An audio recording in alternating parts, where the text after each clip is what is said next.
Africanizing the law. Yes. I have publicly said we must Africanize the law. Let me explain what I mean. Our law is very Eurocentric. Yeah. When we say South African law is common law, that is the law which we have inherited, which is of Roman Dutch origin and English. It's a fusion. South African common law is a fusion of Roman Dutch law, which we inherited from the when we were colonized by the Afrikaners, and English law. It is therefore a fusion, right? Now it's called common law.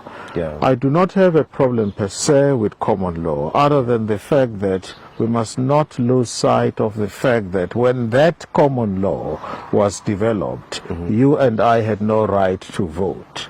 So it is not common to us. Yes. We had no input whatsoever in making and developing what is today called South African common law. So it's clearly not common to us. So when I say Africanize the law, I'm not saying take the legal system and throw it away. You are not going to throw the baby with the bathwater. Correct. But you want to make that system of the law, which you have inherited from your colonizers, you want it relevant to the people that it is supposed to regulate.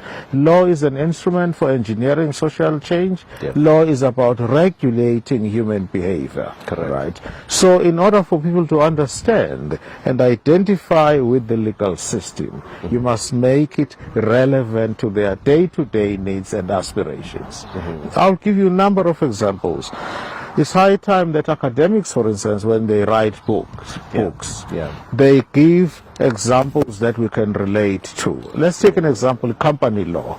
Company law works on this basis. Say there is a company, the shareholders, people who have shares in the company, get what is known as, they are shareholders, they have shares, and they get dividends at the end of the financial year. You can give a very good example that is close to your heart as an African.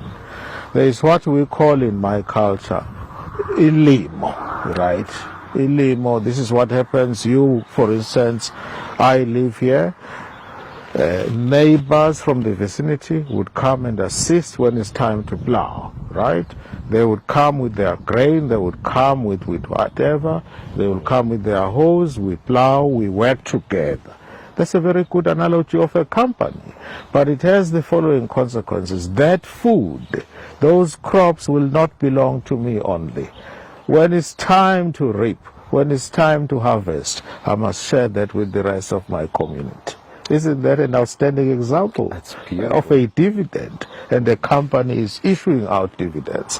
Why are academics, when they write scholarly books, not use such examples, things that we can relate to as the African people and as the majority in the country?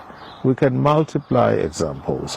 All I'm trying to say when I say let us Africanize the law is too Eurocentric, and the judges continue to refer in case after case to what I consider to be foreign law, which is basically European law, which, strictly speaking, should have no place in our legal system. We should be paying more and more attention to our needs so that our system can rapidly evolve in line with our constitution.